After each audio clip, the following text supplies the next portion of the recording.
आप सभी को नमस्कार। लोक प्रशासन के सीरीज का आज दूसरा सेट है जिसमें हम 25 प्रश्नों को हल करेंगे। तो चलिए, आज के सेट का पहला प्रश्न है, निम्नलिखित में से किसने तार्किक प्रत्यक्षवाद को नीति निर्माण एवं साधन साध्य संबंध के अध्ययन में शामिल किया है? तो देखिए, यहाँ पे ए है P.H. एप्लवी, बी है एहेजकल ड्रॉर, और सी है हर्बर्ट साइमन, और डी है ड्वाइट वाल्डो। तो इसका जो राइट आंसर हो जाएगा वो हो जाएगा हर्बर्ट साइमन। इसका option number C is the right answer इसका। नेक्स्ट है, इनमें से कौन सा एक विकास प्रशासन का प्रमाणिकता चिन्ह यानी कि हॉलमार्क नहीं है? देखिए, यहाँ पे जो ये कह रहा है कि ये नहीं है, तो दिया कि परिवर्तनोन्मुखी, लक्ष्योन्मुखी, यथा स्थितियोन्मुखी और परिणामोन्मुखी। तो इसका जो राइट आंसर हो जाएगा वो हो जाएगा यथा स्थितियोन्मुखी, अर्थात ऑप्शन नंबर सी इसका सही उत्तर हो जाएगा। नेक्स्ट है, नवलोक प्रशासन की संकल्पना का उत्थान एवं वृद्धि निम्नलिखित में प्राप्त की जा सकती है। तो यहाँ पे 4 कथन दिए गए हैं, तो देखते हैं। लिखा कि लोक सेवाओं हेतु उच्च शिक्षा पर हनी प्रतिवेदन 1967, बिल्कुल सही है।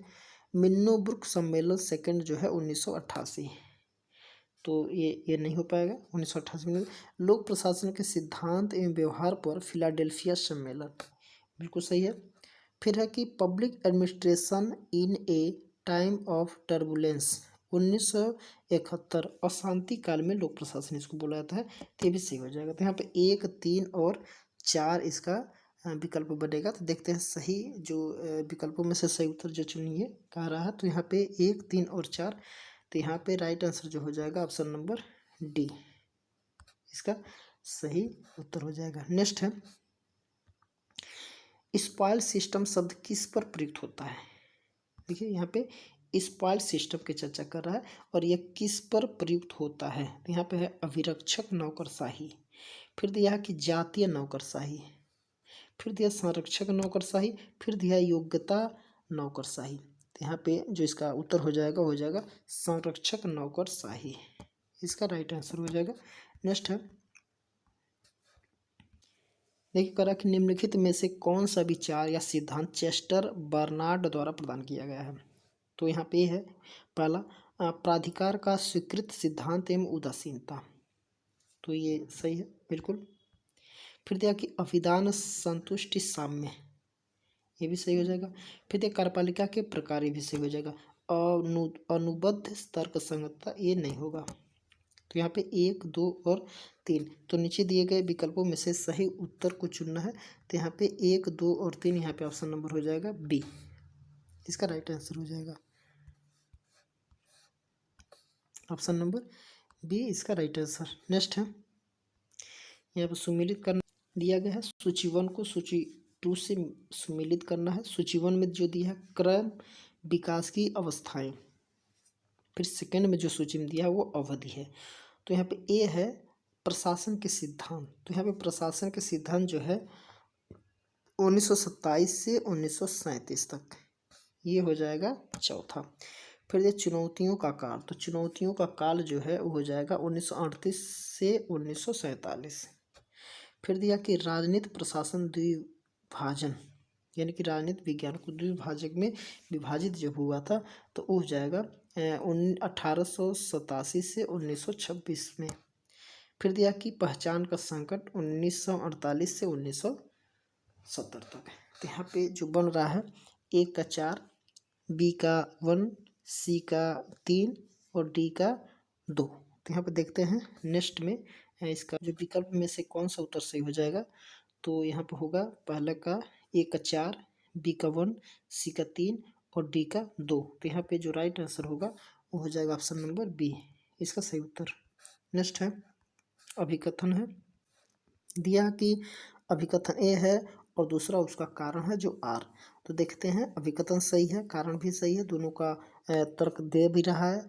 तो यहाँ पे यह है कि थॉमस जेफरसन इस बात पर अडिग थे कि केवल राजनीतिक कारणों से सरकारी कर्मचारियों को पदच्युत नहीं किया जाएगा। तो ये बिल्कुल सही हो जाएगा। फिर है कि दुराचरण की ही सरकारी कर्मचारियों को पदच्युत करने का एक न्यायसंगत आधार होता है। तो ये भी सही है, लेकिन ये तर्कसंगत कोई व्याख्या नहीं दे रहा है। तो यहाँ पे जो ए भी सही है, आर भी सही है, लेकिन कोई व्याख्या दे भी नहीं रहा। तो यहाँ पे ऑप्शन नंबर जो हो जाएगा बी, इसका सही उत्तर हो जाएगा। नेक्स्ट है, निम्नलिखित विचारकों को उनके जन्म वर्ष के क्रम के अनुसार व्यवस्थित करें। तो यहाँ पे जन्म के क्रम के अनुसार व्यवस्थित करना है। तो यहाँ पे पहले नंबर पे हो जाएगा हेनरी फ्यूल, यहाँ पे पहले नंबर पे हेनरी फ्यूल। दूसरे पे हो जाएगा MP फॉलेट, फिर हो जाएगा चेस्टर आई बर्नार्ड, और फिर लास्ट में जो तीसरा है अर्थात जो चौथा ड्वाइट वाल्डो, ये चौथे नंबर पे आ जाएगा। तो यहाँ पे देखा जाए तो पहले 3 हैं, फिर बी, फिर इस तरीके से है। तो पहले इसका जो राइट आंसर हो जाएगा वो हो जाएगा ऑप्शन नंबर बी, इसका सही उत्तर हो जाएगा। नेक्स्ट है, मिलान से संबंधित प्रश्न है। सूची 1 का सूची 2 से मिलान करना है। पहले में दिया है सूची 1 में सिद्धांत, संकल्पना, और सूची 2 में दिया है विचारक। तो कंस्ट्रक्टिव कॉन्फ्लिक्ट जो हो जाएगा वो हो जाएगा मेरी पार्कर फॉलेट, मेरी पार्कर फॉलेट। फिर दिया acceptance theory of authority and zone of in difference. तो इसका हो जाएगा चेस्टर आई बर्नार्ड। फिर दिया हायरार्की ऑफ नीड्स, ये जगह Abraham Maslow. Hygiene motivation theory, ये हो जाएगा फ्रेडरिक हर्जबर्ग। तो यहाँ पे देखा जाए तो 1 का 4,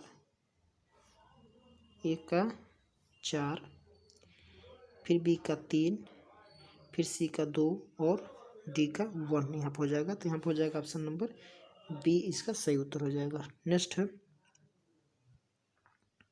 ठीक है, हम देखें निम्नलिखित में से कौन सी पुस्तक मैक्स वेबर द्वारा लिखी गई है। तो मैक्स वेबर द्वारा लिखी गई पुस्तक जो है यहाँ पे 4 दिया गया, the theory of social and economic organisation. फिर दिया है ये इसका है पहला। फिर the theory of administration of the state, ये बिल्कुल नहीं है। इकोनॉमिक एंड सोसाइटी, ये बिल्कुल है। द एलिमेंट ऑफ एडमिनिस्ट्रेशन, ये भी बिल्कुल नहीं है। तो यहाँ पर हो जाएगा 1 और 3। तो इसका जो राइट आंसर हो जाएगा वो हो जाएगा ऑप्शन नंबर डी, इसका सही उत्तर हो जाएगा। नेक्स्ट प्रश्न है, पीटर डकर के बारे में निम्नलिखित में से कौन सा सही नहीं है। यहाँ देखिए दिया है कि सही नहीं है। ए दिया है उन्होंने द इफेक्टिव एग्जीक्यूटिव शीर्षक पुस्तक लिखी है, देखिए सही है, इन्होंने लिखी है। बी दिया उन्होंने ज्ञान कार्यकर्ता नॉलेज वर्कर पर पद निर्मित किया है, ये भी किया है। फिर उन्होंने MBU पद निर्मित किया है, ये भी किया है। और इन्होंने SMART पद निर्मित किया है, ये नहीं किया है। देखिए यहाँ पे पूछ रहा है कि सही नहीं है, तो ऑप्शन नंबर जो डी है ये सही नहीं है। नेक्स्ट है, कथन से संबंधित प्रश्न है। दिया है कथन स्टाफ और सहायक अभिकरण दोनों लाइन अभिकरणों की सहायता करते हैं, परंतु ये एक दूसरे से भिन्न होते हैं, बिल्कुल सही है। सहायक अभिकरणों की कोई प्रचालनीय जिम्मेदारियां नहीं होती है, बिल्कुल गलत हो जाएगा यहाँ पे अभिकथन ए जो है यही सही है, और कारण जो है आर ये गलत हो जाएगा। तो यहाँ पे ऑप्शन नंबर देखिए सी इसका राइट आंसर हो जाएगा। ए सत्य है परंतु आर असत्य है। नेक्स्ट है, मूने और रिले के नेताओं ने के वर्गीकरण में निम्नलिखित में से किस एक प्रकार के नेताओं को शामिल नहीं किया गया है। तो यहाँ दिए यहाँ भी कह रहा कि नहीं किया गया है।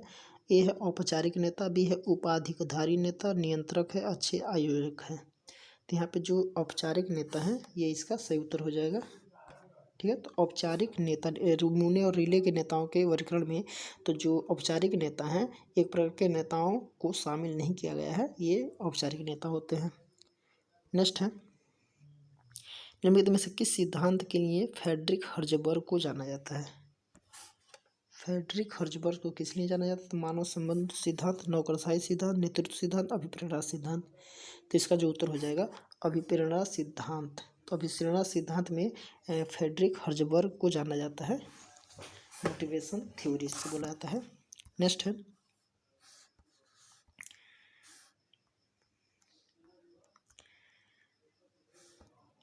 अब दिया निम्नलिखित में से कौन सा आदेश चेस्टर आई, इसको चेस्टर आई, तो चेस्टर आई बर्नार्ड द्वारा प्रतिपादित उदासीनता के क्षेत्र के अंतर्गत आता है। तो यहाँ पर दिया है जो स्पष्ट अस्वीकार हो, बिल्कुल नहीं। फिर दिया कि जो निर्विवाद के रूप से स्वीकार हो, ये सही हो जाएगा।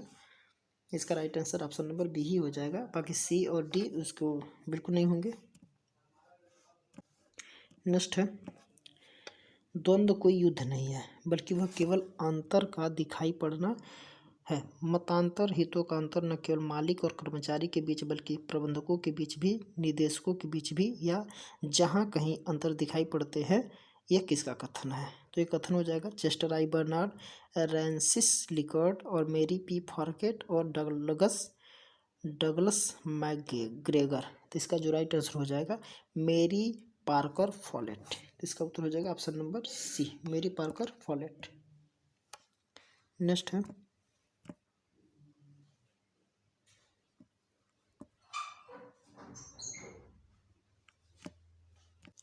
पैट्रिक डनलेवी ने नवलोक प्रबंध एनपीए के कौन से 3 प्रमुख घटक गिनाए हैं? ये है विसमुच्चयन, प्रतियोगिता और प्रोत्साहीकरण, केंद्रीकरण, शक्ति और सत्ता, नौकरशाहीकरण, कठोरता और कायरता, रूढ़िवाद, लक्ष्यों और विस्थापन का द्वंद्व।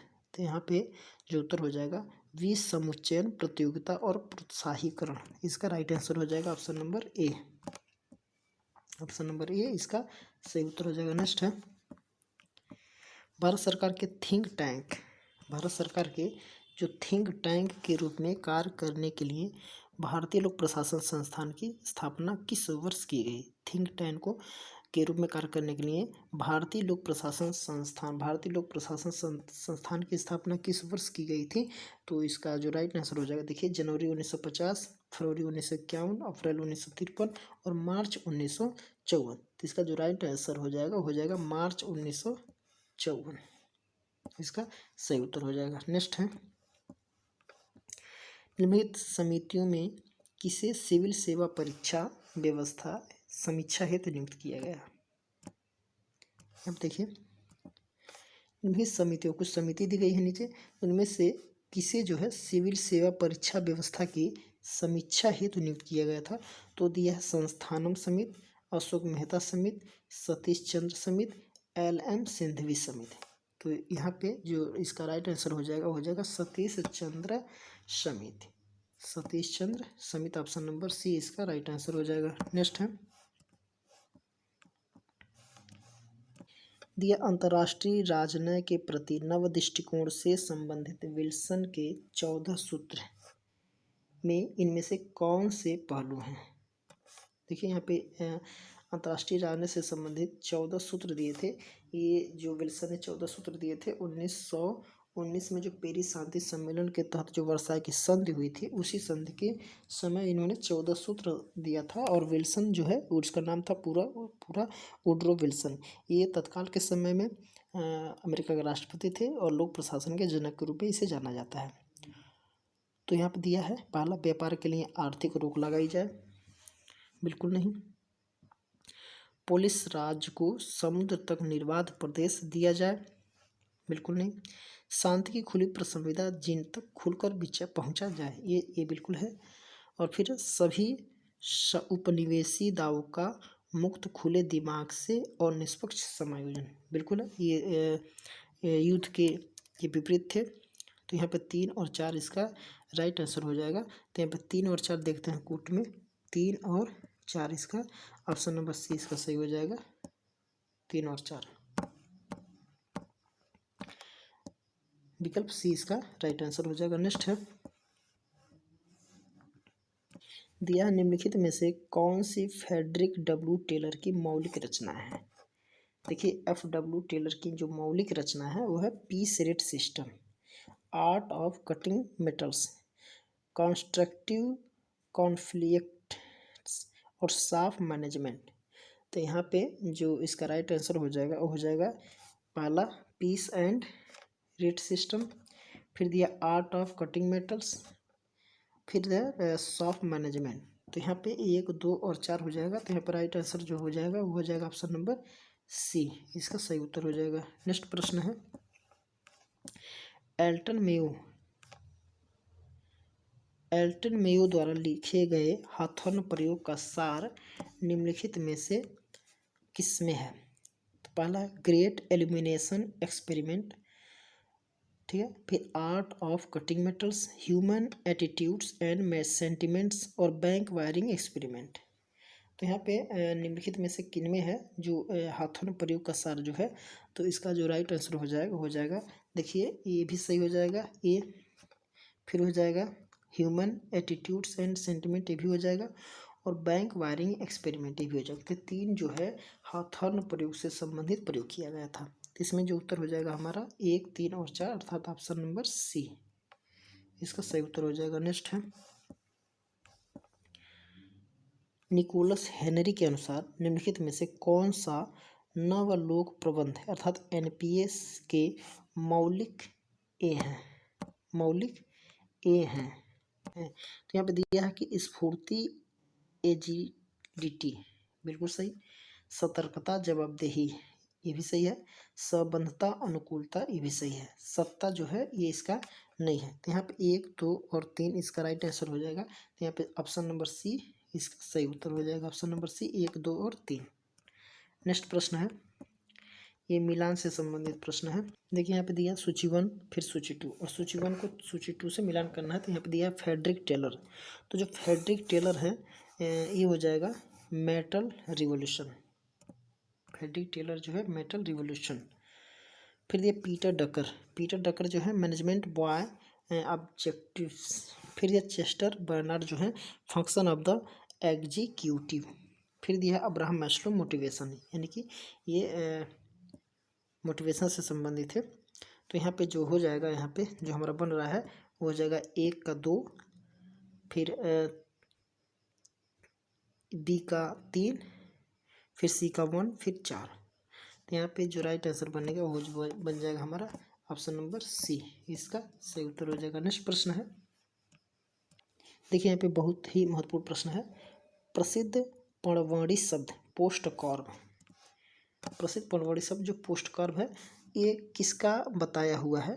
ठीक है, तो यहाँ पे सबको पता है हेनरी फ्योल बिल्कुल नहीं है, मेरी पार्कर फॉलेट बिल्कुल नहीं है, गुलिक और उर्विक, देखिए टेलर भी नहीं है, ये भी नहीं है, ये भी नहीं है, सबको पता है। ऑप्शन नंबर सी इसका राइट आंसर हो जाएगा। ठीक है, तो यहाँ पे पोस्टकॉर्ब का अलग अलग शब्दों का यूज भी हो जाता है, जैसे प्लानिंग है, ऑर्गेनाइजेशन है, स्टाफिंग है, डायरेक्शन है, कोऑर्डिनेशन है, फिर रिपोर्टिंग है, फिर यहाँ पे बी से बजटिंग हो जाता है। तो इस तरीके से प्रबंध के सिद्धांत के बारे में, लोक प्रशासन के प्रबंध के सिद्धांत के बारे में पोस्टकॉर्ब सिद्धांत के नाम से जाना जाता है, जिसको गुलिक और उर्विक ने दिया था। इसमें गुलिक सबसे महत्वपूर्ण है। तो यहाँ पे हम लोग 50 प्रश्नों को देख लिए, तो फिर अगले वीडियो में हम लोग 25 प्रश्नों को फिर देखेंगे। तो यहाँ पे 25 कुल 50 हो गए, तो 50 में जिसमें 25 प्रश्नों को इस सेट में हम लोगों ने देखा है। फिर मिलते हैं नेक्स्ट वीडियो में। तो आज के लिए मात्र इतना ही।